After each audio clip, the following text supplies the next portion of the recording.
बिस्मिल्लाहिर्रहमानिर्रहीम अस्सलाम वालेकुम। मैं हूं आपका मेज़बान आकिल हुसैन। नाज़रीन, जस्टिस शौकत अज़ीज़ सिद्दीकी से भला कौन वाकिफ़ नहीं है। और जस्टिस शौकत अज़ीज़ सिद्दीकी की 21 जुलाई 2018 को रावलपिंडी बार में जो उनकी जो तकरीर थी वो भी आप लोगों ने ज़रूर सुनी होगी, और किस तरह उन्होंने खुफिया इदारों की जानिब से अदालतों में बेजा मुदाखलत के हवाले से उन्होंने जो धुआंधार तकरीर की थी वो भी आप लोगों ने ज़रूर सुनी होगी। उसके बाद उनके साथ होने वाली ज़्यादतियों के हवाले से भी आप सब बखूबी आगाह हैं। लेकिन आज सुप्रीम कोर्ट से जस्टिस शौकत अली सिद्दीकी को आज एक बहुत बड़ा रिलीफ मिल चुका है, और आज एस्टेब्लिशमेंट की अनापरस्ती और शौकत अली सिद्दीकी के साथ होने वाली ज्यादतियों के साथ साथ अदालतों में बेजा खुफिया इदारों की मुदाखलत के हवाले से भी आज सुप्रीम कोर्ट ने परखचे उड़ा कर रख दिया है। एक बहुत बड़ा डिसीजन है। आज चीफ जस्टिस काजी फायद ईसा ने खुद ये फैसला उन्होंने पढ़ के सुनाया है। तो आज आप लोगों को एक तो कोर्ट रूम में क्या कुछ होता रहा और क्या ये फैसला आया है और ये कब महफूज किया गया था और आज ये फैसला कैसे सुनाया गया है,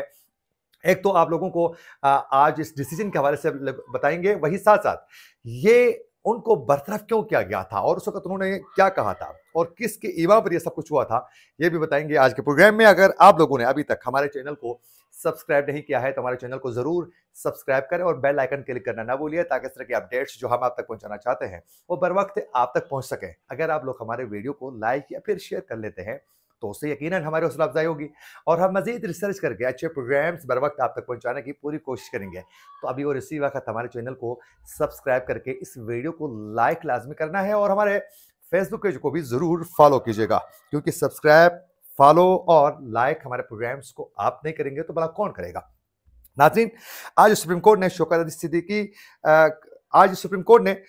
अजीज सिद्दीकी की बरतरफी का सुप्रीम जुडिशल काउंसिल का जो फैसला था आज उसे कलम करार दे दिया है। सबसे पहले आज जो समात में जो कुछ होता रहा है डिसीजन के हवाले से वो आप लोगों को बताऊंगा। उसके बाद जो है असल जो कहानी है वो आपके सामने रखेंगे कि ये सब कुछ क्यों हुआ था उस वक्त। नाजरीन, आज चीफ जस्टिस काजी फायद ईसा की सरबराही में justice Aminuddin, justice Jamal Mandokhel, justice Hasan Rizvi और जस्टिस इरफान सादत पर मुश्तमिल 5 रुकनी बेंच ने आज शौकत अजीज की आईनी दरखास्तों पर समात 23 जनवरी 2024 को मुकम्मल की थी, और उसके बाद अदालत ने अब केस का 22 सफ़ात पर मुश्तमिल तफसीली फैसला जारी कर दिया है, और ये खुद चीफ जस्टिस काजी फायद ईसा ने ही इसे तहरीर कर लिया है। सुप्रीम कोर्ट की जानिब से जारी फैसले में कहा गया है कि सुप्रीम जुडिशल काउंसिल की जानिब से शौकत अजीज सिद्दीकी की बरतरफी को गैर कानूनी करार दिया जाता है, जबकि 11 अक्टूबर 2018 को वजीर आजम की सिफारिश पर सदर ने उनकी बरतरफी का जो नोटिफिकेशन जारी किया है उसे भी कलअदम करार देता है। अदालती फैसले में यह भी कहा गया है कि जस्टिस शौकत अजीज सिद्दीकी को बहाल नहीं किया जाता, इन्हें रिटायर्ड जज के तौर पर तस्वुर किया जाएगा, और उनको जो भी मराहत होती है एक हाईकोर्ट के रिटायर्ड जज के, वो तमाम मराहत और पेंशन का वो हकदार होगा, और उसे हर सूरत ये तमाम उसके मराहत जो है उन्हें मिलेंगे। इन्हें पेंशन समेत तमाम मराहत दिया जाएगा। नाज़रीन, आज यूँ एक बहुत बड़ा डिसीजन आया और आज शौकत अजीज सिद्दीकी की एक बहुत बड़ी फतह आज हो चुकी है। और नाज़रीन, हुआ कुछ यूँ था कि शौकत अजीज सिद्दीकी ने रावलपिंडी बार में 21 जुलाई 2018 को उन्होंने रावलपिंडी बार में खिताब किया था, और उस खिताब में उन्होंने कलमा पढ़ के उन्होंने खुल के कहा था कि देखें, इसके बाद मेरे साथ कुछ भी हो सकता है लेकिन आज मैं खुल के बता दूंगा। उन्होंने कहा था कि खुफिया इदारों के बंदे जो हैं वो मुझे तंग करके मेरे से ऐसे डिसीजन दिलवाना चाहते हैं जो किसी और पार्टी, किसी और रहनुमा के खिलाफ जा रहे हैं। और उन्होंने कहा कि उस वक्त के डीजीआई साहिब फैज़ हमीद बराह रास्त मुझे ये थ्रेट कर रहे थे कि आपने जो हम कहेंगे उसी तरह के आपने फैसले हर सूरत देने हैं और आपको कंप्रोमाइज़ करना पड़ेगा। और शौकत अजीज सिद्दीकी कहता है कि मैंने उस वक्त कंप्रोमाइज़ नहीं किया, और उन्हें डरले में एस्टेब्लिशमेंट का जो किरदार रहता है, खुफिया इदारों के जो किरदार रहता है, पाकिस्तान की सियासतदानों के साथ साथ जो अदालती निज़ाम को कंट्रोल करने के लिए, उस हवाले से शौकत अजीज सिद्दीकी ने खुल के उन्होंने इज़हार किया था और खुल के बता दिया कि किस तरह उनको टॉर्चर किया जा रहा है और किस तरह उनको ज़हनी तौर पर अज़द में मुब्तला किया जाता है। और साथ साथ उन्होंने ये भी कहा कि उस वक्त अपनी तकरीर में ये भी कहा था उन्होंने कि मुझे ये भी कहा गया कि अगर आप हमारे साथ कोऑपरेट कर लेते हैं तो फिर आपको सुप्रीम कोर्ट तक पहुंचाया जा सकता है, और फिर आपके ऊपर नवाजिशों का जो सिलसिला है वो मजीद बढ़ सकता है। लेकिन शौकत अजीज सिद्दीकी ने उस वक्त जो है ये खुल के कहा था कि रियासती इदारे जो हैं के ऊपर इल्ज़ामात उन्होंने लगाया था कि वो पाकिस्तान में किस तरह अदालतों में अपनी मुदाखलत कर लेते हैं, बेजा मुदाखलत से अदालती जो फैसले होते हैं वो कैसे मुतासर हो जाते हैं और अपने मनपसंद किस्म के फैसले दिलवाने के लिए क्या कुछ किया जाता है, उन्होंने वो तमाम कहानी खुल के उन्होंने सामने रखी थी। उस तकरीर के बाद ही उनको बाकायदा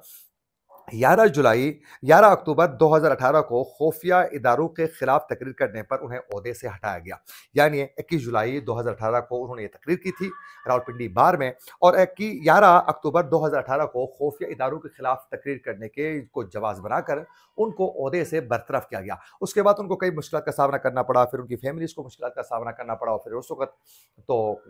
आपको बखूबी इल्म है कि उस वक़्त डीजीआई साहिब फैज़ अमीन इतने स्ट्रॉन्ग थे कि वो कई फैसले जो हैं आर्मी चीफ की मर्जी के बगैर भी करते थे। उनमें से कई फैसले उस वक़्त के आर्मी चीफ यानी जनरल कमर जावेद बाजवा की इमाम पर करते थे, लेकिन उनमें से कई जो हैं वो पॉलिटिकल एक लीडर यानी इमरान खान की खुशनुदी हासिल करने के लिए कई फैसले वो अपनी मर्जी से करते थे। तो यूँ उस वक़्त उनको कई मामलात पर जो है जस्टिस शौकत अज़ीज़ सिद्दीकी समेत कई लोगों को बहुत सी मुश्किलात का सामना करना पड़ रहा था और शौकत अज़ीज़ सिद्दीकी के खिलाफ जो है बाकायदा उस वक़्त सुप्रीम जुडिशल काउंसिल का फैसला आया और उनको बाकायदा उनके खिलाफ जो है ये फैसला आया और उनके तमाम बरात उनसे उठाए गए। लेकिन आज सुप्रीम कोर्ट से बाकायदा चीफ जस्टिस काज़ी फ़ायद ईसा ने बाकायदा ये डिसीजन वो दे चुके हैं और चीफ जस्टिस से काज़ी फ़ायद ईसा की जानिब से शौकत अज़ीज़ सिद्दीकी को आज एक बार फिर दोबारा वो मराआत और वो चीज़ें बहाल करने के लिए बाकायदा एक डिसीजन दे दिया और सुप्रीम कोर्ट की जानिब से ये बता दिया कि भाई जो डिसीजन आ चुका था वो टोटली फेक था और मुनासिब नहीं था और एक गैर कानूनी तरीके से इनको हटाया गया था। लेकिन ये भला कौन पूछेगा? ये कैसे मुमकिन हो सकता है? अब दोबारा एक जज जो उस वक़्त अदालती उमूर पर एहसन तरीके से अपनी ड्यूटी के फ़राइज़ सर अंजाम दे रहा था, उसको ओहदे से तो हटाया गया, लेकिन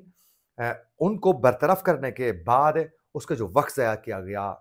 उसको आगे कंटिन्यू करना नहीं दिया गया और फिर उसको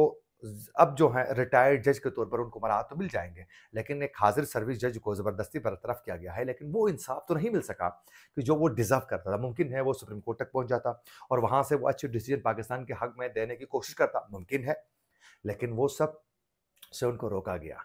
और फिर एक ही शख्स की ईमा पर ये सब कुछ होता रहा और फिर उनको हटाया गया और फिर उस वक़्त के क्योंकि उस वक़्त एक सिस्टम ऐसा था कि 2018 में इलेक्शन में तमाम चीज़ें मैनेज की जा रही थी। यानी अदालतों से लेकर सियासी तमाम मामला तक एक मैनेज करके उस वक़्त के यानी इमरान खान को इक़्तिदार में लाने के लिए पूरा सिस्टम हाईजैक किया जा चुका था और उसके ज़रिए उनको इक़्तिदार में हर सूरत लाने की प्लानिंग तरतीब दी जा चुकी थी। उसके लिए सब कुछ हलाल था, सब कुछ करने के लिए जायज़ था और उसको नवाज़ने के लिए सब कुछ किया गया है। तो शौकत अज़ीज़ सिद्दीकी को आज एक बहुत बड़ी फ़तह हो चुकी है। इसी के साथ अपने मेज़बान आकिल हुसैन को दीजिए इजाज़त। अल्लाह निगहबान।